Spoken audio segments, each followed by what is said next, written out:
I'm Natalie, 32 years old, and on June 23rd, 2022, I woke up to find my daughter's $50,000 scholarship completely drained. The money had been deposited less than 12 hours earlier after she won a national pageant in Orlando. My in-laws took every penny and used it to book a Caribbean cruise. 2 balcony suites, 7 nights. Champagne photos on Instagram while my daughter asked why Grandma stopped calling. What they didn't know was that scholarship funds for minors are legally protected, and by the time I made one phone call, their vacation was already over. Like and subscribe if you believe theft is theft, no matter who does it, and comment where you're watching from. Now let me take you back to the night everything started. On June 22nd, 2022, at exactly 9:11 p.m., Orlando Convention Center, Orange County, Florida. The spotlight hit my daughter so hard she had to squint. Mia stood center stage in a white dress we'd spent 3 months saving for, hands clasped in front of her, trying not to fidget. She was 7 years old. 73 other girls had competed. She was the only one still standing. The announcer's voice boomed through the ballroom. And the grand supreme champion, with a full scholarship award of $50,000, is Mia Reynolds. The room exploded. Applause, screaming, cameras flashing from every direction. Mia's face split into the biggest smile I'd ever seen. She ran to me off stage. I caught her, lifted her. She was shaking. "Mama, did I win?" "You won, baby. You won everything." Behind me, my in-laws pushed forward. Linda Reynolds grabbed Mia from my arms, started crying. Loud, dramatic sobs that made people turn and stare. "Oh, my sweet angel. We're so proud. So proud." Frank, her husband, stood beside her wiping his eyes with a handkerchief. He put his hand on Mia's head. "This is it, kiddo. This changes everything." My husband Jason appeared with his phone out, recording. "Mom, Dad, get closer. I want to get this." They posed with Mia between them, the check in her tiny hands, oversized, ceremonial, $50,000 printed in bold letters. Linda leaned down, whispered something in Mia's ear. Mia giggled. I couldn't hear what she said. A pageant official approached with paperwork. Explained the scholarship would be deposited into a designated account within 24 hours. Funds restricted for education, coaching, or approved pageant expenses. Required parental authorization for any withdrawal. I signed everything. Jason signed as secondary guardian. The official smiled, congratulated us, handed me a folder with account details and passwords. Linda watched the entire process, didn't take her eyes off the papers. "How fast does it usually clear?" she asked. The official blinked. "Usually by morning." "And it just sits there, in the account?" "Yes, ma'am, until the family decides how to allocate it." Linda nodded, smiled. "That's wonderful, just wonderful." Something about her tone made my stomach tighten, but I pushed it away. This was Mia's night. I wasn't going to ruin it with paranoia. We took photos. Mia wore her crown tilted slightly to the left, held her trophy like it weighed nothing. She asked if we could get ice cream on the way home. Jason said yes before I could answer. Frank offered to drive, said we should celebrate. Linda kept hugging Mia, kept saying how this was the best night of her life. We left the convention center at 10:47 p.m. Mia fell asleep in the car, crown still on, trophy in her lap. I checked my phone. The deposit notification had already come through. $50,000, cleared, available. I smiled, put my phone away, looked at my sleeping daughter. I had no idea that by morning it would all be gone. June 23rd, 2022, 6:03 a.m., our house in Winter Park, Florida. I woke up early, couldn't sleep, too excited. I wanted to print the deposit receipt, frame it, show Mia when she got older what she'd accomplished. I made coffee, opened my laptop at the kitchen table, logged into the scholarship account. Balance, $0. I stared at the screen, blinked, refreshed the page. Still zero. My heart started pounding. I checked the transaction history. One deposit, June 22nd, 2022, 11:34 p.m., $50,000. One withdrawal, June 23rd, 2022, 2:47 a.m., $50,000. Authorization, joint account holder. I refreshed again. Maybe it was a glitch. Maybe the system was updating. Nothing changed. I grabbed my phone, called the scholarship fund's emergency line, got voicemail, left a frantic message. Jason came downstairs, hair messy, still in his pajamas. "What's wrong?" "The money's gone." "What?" "Mia's scholarship. It's gone. All of it." He took the laptop, stared at the screen. His face didn't change. "Okay, don't panic. There's probably an explanation." "What explanation?" "I don't know. A clerical error. Maybe they moved it to a different account." "Jason, someone withdrew it at 3 in the morning." He scratched his head, set the laptop down. "Let me call my mom. She might know something." "Why would your mom know something?" "She was asking about the account last night. Maybe she saw something." I felt my chest tighten. "What do you mean she was asking?" "Just logistical stuff, how it worked, when we could access it." "Why?" He shrugged. "I don't know, Nat. She was curious." He called Linda, put it on speaker. It rang 4 times, then voicemail. He tried Frank. Same thing. I called, straight to voicemail. "They're not answering," I said. "They're probably still asleep." "It's 6 in the morning. Your mom's always up by 5. Jason looked uncomfortable. "Maybe they went for a walk." "Both of them? With their phones off?" He didn't answer. Mia came downstairs.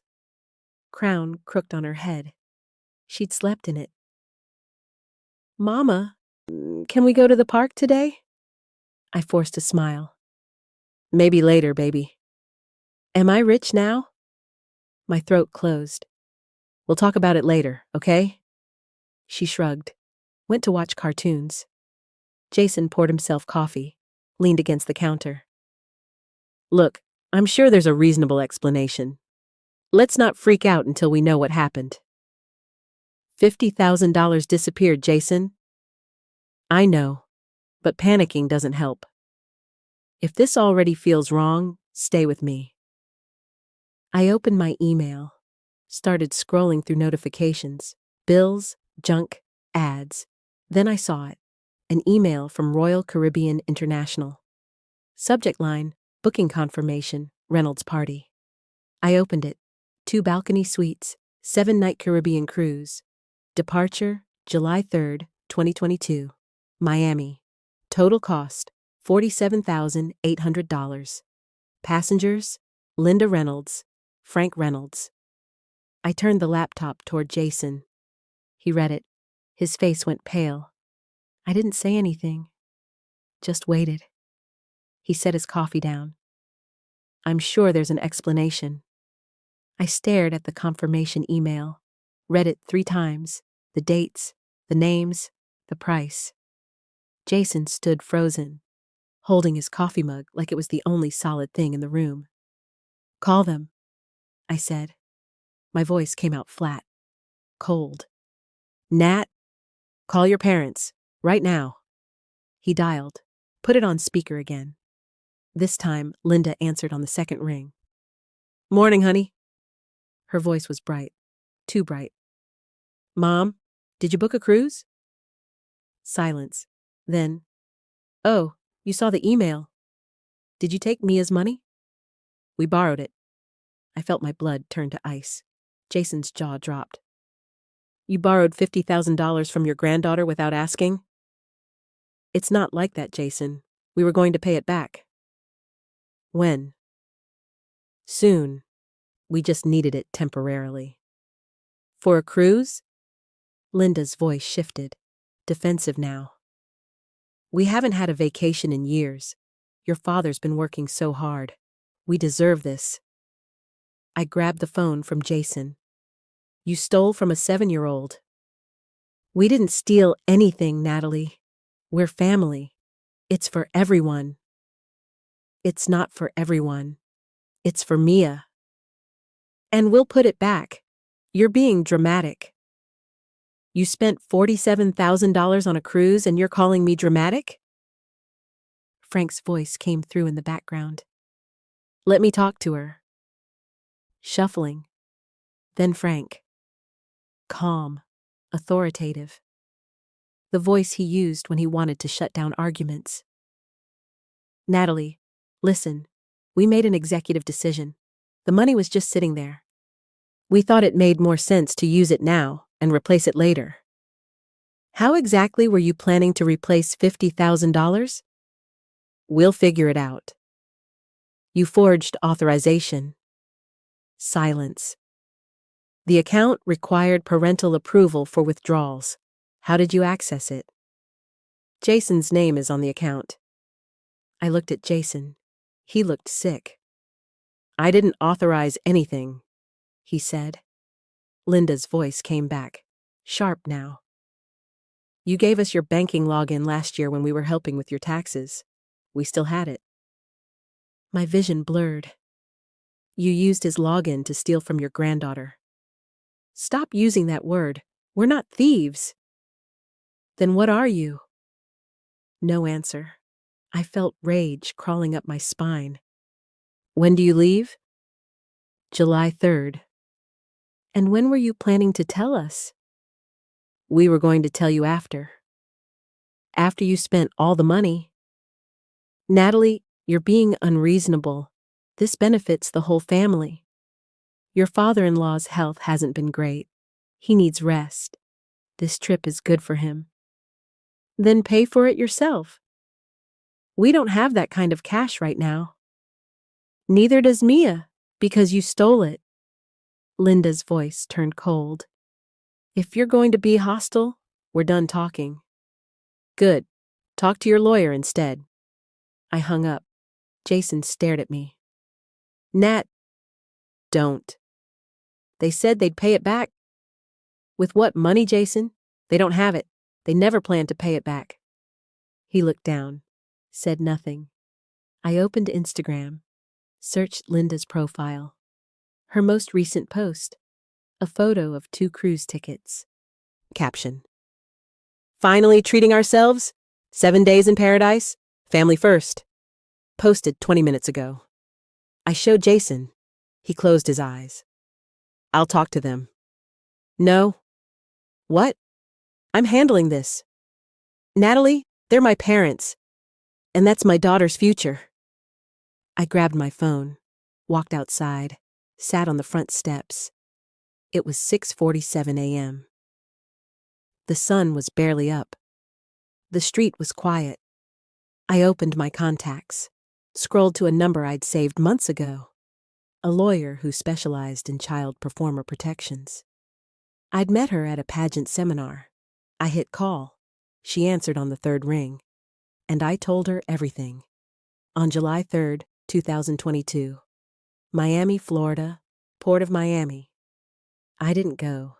Didn't need to. Linda posted everything. Photos of them boarding. Champagne glasses. Matching sun hats.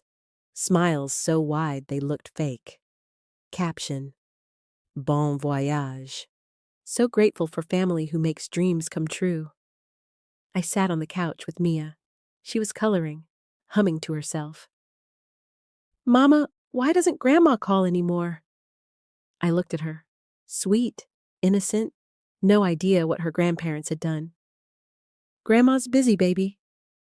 Is she mad at me? My chest cracked. No, honey, she's not mad at you. Then why won't she talk to me? I didn't have an answer, not one a 7-year-old could understand. Jason came downstairs.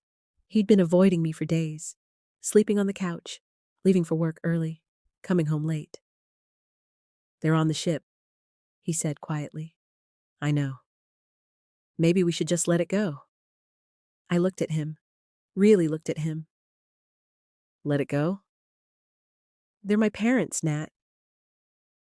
And she's your daughter. I know that. Do you?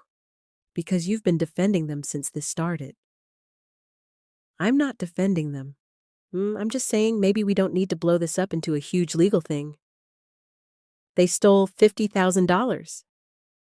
They borrowed it. Without permission. That's theft. He rubbed his face, looked exhausted. They raised me. They've always been there for us. They stole from Mia, and they said they'd pay it back. When, Jason? How? They don't have that kind of money. He didn't answer.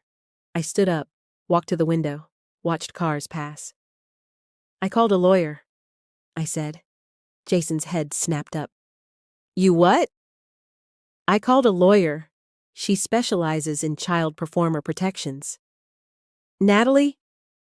Do you know what she told me? She told me that scholarship funds for minors are legally restricted, that any withdrawal requires specific authorization, that what your parents did wasn't just unethical, it was illegal.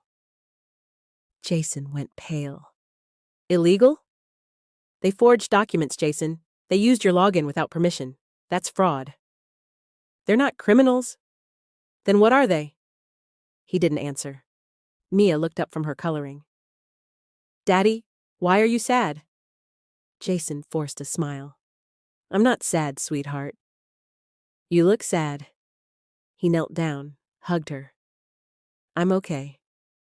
Subscribe, because this is where the truth starts surfacing. That night, I couldn't sleep. I kept thinking about Linda's Instagram post, about the champagne, about the way she'd said family first, like she hadn't just destroyed ours. At 11:47 p.m., I picked up my phone, called the lawyer back. She answered. Natalie? I want to move forward. Are you sure? I'm sure. Okay, I'll file the complaint in the morning. I hung up, sat in the dark. Jason was asleep on the couch. Mia was asleep upstairs. And somewhere in the Caribbean, my in-laws were celebrating with stolen money. But not for long. July 4th, 2022, 8:30 a.m. My phone rang. Unknown number. Tallahassee area code. Mrs. Reynolds? Yes? This is Officer Brennan from the Florida Department of Financial Services, Child Performer Protection Division. I'm calling regarding a complaint filed on behalf of a minor, Mia Reynolds. I sat up straight. Yes, I filed that. I've reviewed the documentation you submitted. The scholarship fund, the unauthorized withdrawal, the cruise booking confirmation. Can you confirm all of this information is accurate? Every word. And the individuals who access the account are Linda Reynolds and Frank Reynolds? Yes. And they used a joint account holder's login credentials without explicit authorization? Correct. They used my husband's login. He never gave them permission. Officer Brennan was quiet for a moment. I heard typing. Mrs. Reynolds, are you aware that scholarship funds designated for minors fall under the Florida Child Performer Trust Act? My lawyer mentioned it. Then you know that any withdrawal from a protected account requires notarized parental consent and documented proof of approved expenses. Yes. And you did not provide that consent? No, I had no idea they were accessing the account. More typing. Mrs. Reynolds, What your in-laws did isn't just unethical, it's a felony. Theft from a minor's protected trust, fraudulent use of financial credentials. If prosecuted, they could face up to 5 years in prison. My breath caught. I didn't know it was that serious. Most people don't. These laws exist specifically to protect child performers from family exploitation. It happens more often than you'd think. I thought about Linda's voice. We're family. It's for everyone. What happens now? I asked. I'm opening a formal investigation. I'll need to contact the financial institution that manages the scholarship account, the cruise line, and your in-laws directly. They're on the cruise right now. I'm aware. That's actually helpful. Cruise companies have strict fraud policies. If funds used for booking are flagged as stolen, they're required to freeze the associated accounts immediately. You can do that? We can, and we will. I felt something shift inside me. Not satisfaction, not victory, just clarity. How long does this take? The freeze happens within hours. The investigation takes longer. But based on what you've provided, this is a clear-cut case. What do I need to do? Nothing. You've already done it. We'll handle the rest. I thanked him. Hung up. Jason was standing in the doorway. He'd heard everything. They're going to freeze the accounts? His voice was barely a whisper. Yes. On the ship? Yes. He looked sick. Nat, they're in the middle of the ocean. They're in the middle of fraud. They're my parents. And she's your daughter. I stood up, walked past him. You keep choosing them, Jason, over and over. Maybe it's time you figured out why. I went upstairs, closed the door, sat on the edge of the bed. My phone buzzed. Text from Officer Brennan. Cruise line has been notified. Accounts frozen as of 9:03 a.m. Eastern Standard Time. Passengers will be informed within the hour. I stared at the message. Somewhere in the Caribbean, Linda and Frank were about to learn what consequences felt like. And for the first time in days, I felt like I could breathe. On July 4th, 2022, at 12:34 p.m., my phone exploded. 17 missed calls, all from Linda's number, then Frank's, then Linda again. I let them ring, put my phone on silent, watched the notifications pile up, voicemail after voicemail. Finally, I listened to one. Linda's voice, shrill and panicked. Natalie, what did you do? They froze our accounts. We can't pay for anything. They're saying there's a fraud investigation. This is insane. Call me back, now. I deleted it. The next one was Frank. Calm but tight, angry underneath. Natalie, this is ridiculous. We're stuck on this ship with no access to our money. Whatever you told them, you need to fix it. This is family business. Handle it privately. I deleted that too. Jason came into the kitchen, pale, shaking. They've been calling me. I know. Nat, they're stranded. They can't buy food, can't tip staff, can't do anything. Good. This is too far. I turned to face him. Too far? They stole from our daughter, and you think holding them accountable is too far? They're humiliated. They should be. Everyone on that ship knows something's wrong. Mom said people are staring, talking. Maybe they shouldn't have committed fraud. Jason's voice cracked. They're my parents. Say that one more time. I dare you. He looked at me, really looked at me, saw something in my face that made him step back. You don't get it, he said quietly. You're right. I don't get how you can defend people who hurt your child. He left, grabbed his keys, drove away. I didn't stop him. Mia came downstairs.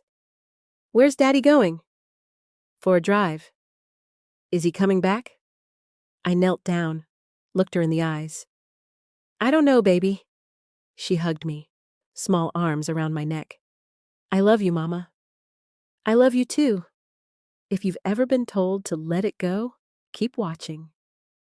That afternoon, Officer Brennan called again. Mrs. Reynolds, quick update. The cruise line has restricted your in-laws to their cabins. They're not allowed to disembark at any ports until the investigation is complete. They're confined? Yes, standard protocol for fraud cases. They'll remain on the ship until we've verified all information. How long will that take? We're expediting it. Should have everything confirmed by tomorrow. And then what? Then they'll be escorted off the ship at the next U.S. port, San Juan. From there, they'll be required to return to Florida for questioning. I closed my eyes. Thank you. Mrs. Reynolds, one more thing. The cruise line is cooperating fully. They've provided receipts for every charge made with the fraudulent funds, spa treatments, excursions, premium dining, over $11,000 in less than 2 days. My stomach turned. They spent $11,000? Yes, ma'am. I hung up, sat in silence. Linda called again. I answered this time. Natalie, please, this is humiliating. Everyone's staring at us. We're prisoners on this ship. You're not prisoners. You're thieves. She gasped. How dare you? No, how dare you? You stole from a child, your own granddaughter. We were going to pay it back. When? How? You spent $11,000 in 2 days. Silence. Linda, you made your choice. Now live with it? I hung up. Jason didn't come home that night. On July 6th, 2022, at 9:17 a.m., San Juan, Puerto Rico. Officer Brennan sent me a photo. Linda and Frank being escorted off the cruise ship by port security, both carrying their luggage, faces down, surrounded by crew members and officials. Other passengers watching from the upper decks, phones out, recording. The text under the photo. Subjects removed from vessel, en route to San Juan Police Department for processing, will be released pending Florida court date. I showed Mia the photo of the ship, not her grandparents, just the big boat. That's where Grandma was? Yes. Why did she leave early? She had to. Because she was bad? I looked at her. 7 years old. Already understanding more than she should have to. Yeah, baby, because she was bad.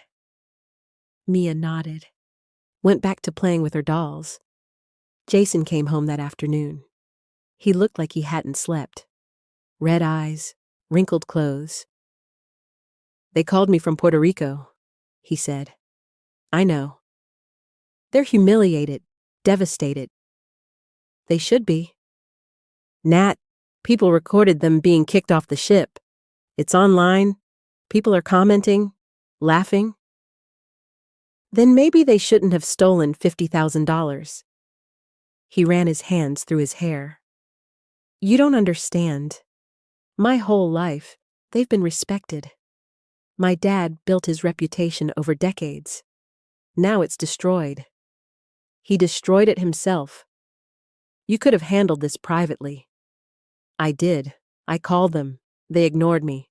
They chose a cruise over their granddaughter. Jason sat down, put his head in his hands. I don't know what to do. You pick a side, Jason. That's what you do. I can't just abandon my parents. But you can abandon your daughter? He looked up. That's not fair. None of this is fair, but here we are. That night, Linda and Frank landed in Orlando. They went straight to a lawyer, filed a counter-complaint, claimed emotional distress, defamation, false accusations. Their lawyer sent me a letter, threatened to sue for damaging their reputation. for causing psychological harm. I forwarded it to my lawyer. She called me an hour later, laughing. They're suing you for emotional distress after committing fraud? Apparently. This won't go anywhere, but it tells me something important. What? They're not sorry. They're just mad they got caught. I already knew that. July 10th, 2022. I received a notice. Court date set. October 18th, 2022. Orange County Courthouse. Civil case. Linda and Frank Reynolds versus Natalie Reynolds. My countersuit, fraud, theft from a minor, emotional damages. Jason read the notice, didn't say anything, just walked away. That night, he moved out, said he needed space, needed time to think. I didn't stop him. Mia asked where Daddy went. I told her he needed to figure some things out. She asked if he was coming back. I said I didn't know. She cried herself to sleep, and I sat in the hallway outside her room, listening to her breathe, wondering how we got here. By October 18th, 2022, 9 a.m., Orange County Courthouse, Orlando, Florida. I wore a navy dress, simple, professional. Mia stayed with my sister. Linda and Frank sat across the aisle with their lawyer. Linda in a cream suit, Frank in a dark blazer, both looking older, tired. They didn't look at me. Jason sat in the back, alone. I didn't know whose side he was on anymore. The judge entered. Honorable Patricia Vega, mid-50s, sharp eyes, no-nonsense expression. Case number 2022-CV-8834, Reynolds versus Reynolds. I've reviewed all submitted documents. Let's proceed. Linda's lawyer stood. Tall man, expensive suit, tried to paint them as victims. Your Honor, my clients are grandparents who made a financial decision they believed was in the family's best interest. They fully intended to repay the funds. Mrs. Natalie Reynolds has weaponized the legal system to publicly humiliate and financially devastate two senior citizens who've spent their lives contributing to this community. Judge Vega didn't look impressed. Counselor, are you arguing that intent negates the unauthorized withdrawal of $50,000 from a legally protected minor's account? I'm arguing that family dynamics should be considered. This isn't family court. This is civil fraud. Proceed carefully. He sat down. My lawyer stood. A woman named Angela Torres. Sharp, focused. She laid out the timeline, the forged authorization, the cruise booking, the $11,000 spent in 2 days. Your Honor, the defendants didn't borrow money. They stole it from a 7-year-old child. Then they spent it on luxury goods while ignoring calls from the victim's mother. This wasn't a misunderstanding. It was calculated theft. Judge Vega looked at Linda and Frank. Mr. and Mrs. Reynolds, stand. They stood. Linda's hands were shaking. Did you access your son's banking credentials without his explicit permission? Frank cleared his throat. We had used his login before, for tax purposes. We thought. That's not what I asked. Did you have his permission on June 23rd, 2022, to withdraw $50,000 from his daughter's scholarship account? Silence. Answer the question. Linda's voice cracked. No, Your Honor. Did you notify the child's parents before or after the withdrawal? After. How long after? A few hours. And when they confronted you, what did you do? We explained it was temporary. Did you return the money? We couldn't. We'd already spent it on a cruise, correct? Linda looked down. Yes. Judge Vega leaned back. I've seen a lot of things in this courtroom. Shh, but grandparents stealing from their own grandchild and then suing the mother for holding them accountable? That's a new low. She opened a folder, read silently for a moment. Here's my ruling. Mr. and Mrs. Reynolds, you will repay the full $50,000 within 90 days. In addition, you will pay $15,000 in penalties and legal fees. Your countersuit is dismissed with prejudice. Linda gasped. Frank closed his eyes. Judge Vega wasn't finished. Furthermore, you will attend your granddaughter's next award ceremony. You will sit in the front row. You will watch her receive recognition for her achievements, and you will remember that the money you stole was meant to build her future, not fund your vacation. She looked at them. Hard, cold. You don't get to steal from a child and call it love. Court adjourned. The gavel struck. Linda started crying. Frank put his arm around her. Their lawyer whispered something. I stood, walked out, didn't look back. Outside, Jason was waiting. Nat. I stopped. I'm sorry. I looked at him. For what? For not protecting her. For choosing them. Are you still choosing them? He shook his head. No, I'm choosing her. I'm choosing you, if you'll let me. I didn't answer. Just walked to my car. Some apologies come too late. On November 12th, 2022, 7 p.m., Tampa Convention Center, Regional Pageant Finals. Mia was competing again. Smaller event. But she'd worked hard, practiced every day. I sat 3 rows back, Jason beside me. We weren't fixed, but we were trying. Front row, center seats. Linda and Frank, court-ordered attendance. They'd arrived 15 minutes before the show started. Linda's face tight, Frank looking straight ahead. Neither of them acknowledged us. Other parents whispered. Some recognized them from the news coverage. A few pointed. Linda pretended not to notice. The lights dimmed. Music started. Girls filed onto the stage. Mia was number 47. Blue dress, hair in curls, smile bright. She saw me, waved. Then she saw her grandparents. Her smile faltered, just for a second. But she recovered, stood taller, walked with confidence. The competition lasted 2 hours. Mia performed beautifully, answered her interview question with poise, walked the stage like she'd been doing it her whole life. When they announced the winners, she placed second. Grand Supreme runner-up. The crowd applauded. I stood, cheered. Linda and Frank clapped, slow, mechanical, like they were fulfilling an obligation. Because they were. After the ceremony, families gathered for photos. Mia ran to me. I lifted her, spun her around. I'm so proud of you, baby. Did you see me, Mama? I saw everything.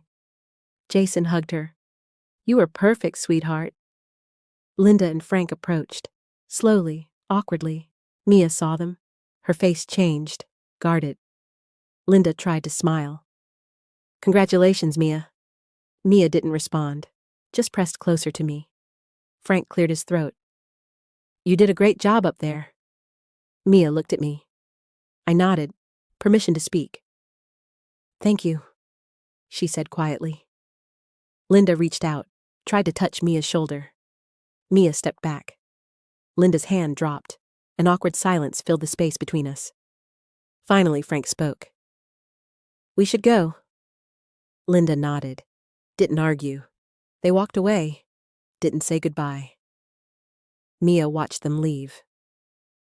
Mama, why did they come? Because they had to. Do they love me? My heart broke. I don't know, baby. Do you love me? I held her tighter. More than anything in the world. She hugged me, buried her face in my shoulder. Jason put his hand on my back. Let's go home. We walked out together, past the lights, past the stage, past the place where Mia had proven once again that she didn't need anyone's stolen money to shine. She just needed people who believed in her. And she had that. 3 months after the court ruling, Linda and Frank paid back the $50,000 in installments, slowly, painfully. They sold their car, downsized their house, took out a loan. Every payment felt like an apology they never actually gave. Jason moved back home in November. We started counseling, talked about trust, about priorities, about what it meant to be a family. He asked me one night, lying in bed, why I'd fought so hard. I could have just let it go, I said. Taken the loss, moved on. But you didn't. No. Why? I thought about it, about Mia, about the scholarship, about what it represented. Because that money wasn't just money. It was proof that she worked for something, that she earned something, that her effort mattered. Jason was quiet. If I let them take it without consequences, what would that teach her? That family can hurt you and get away with it? That hard work doesn't matter if someone bigger decides to take it? I never thought about it like that. I know. He rolled towards me. I'm sorry I didn't see it sooner. I know. Do you forgive me? I looked at him, really looked at him. I'm trying. That was the truth. Forgiveness wasn't instant. It was a process. Mia turned 8 in January 2023. We had a small party. Just family. My family. Not his. She blew out her candles, made a wish. I asked her later what she wished for. She said, "That you and Daddy stay happy?" I cried. February 2023. The scholarship fund was fully restored. $50,000, plus the $15,000 in penalties, deposited into a new account. One only I controlled. Mia asked what we'd use it for. I told her it was for her future, college, or pageants, or whatever dream she wanted to chase. She smiled. Can I use some of it for ice cream? I laughed. Maybe. Linda and Frank sent a letter in March, handwritten, 2 pages. It talked about regret, about mistakes, about hoping we could move forward. It didn't say sorry. I threw it away. Jason asked if I'd ever forgive them. I said, they didn't just steal money, they stole trust. And trust isn't something you can pay back in installments. He nodded. Didn't push. Some relationships don't survive betrayal. And that's okay. Mia still competes, still wins, still lights up every stage she steps on. And when she does, I'm there, front row, cheering, not because a judge ordered it, because I choose to be. If this story hit you hard, subscribe. And comment below, do you think family betrayal is ever forgivable? I want to know what you think.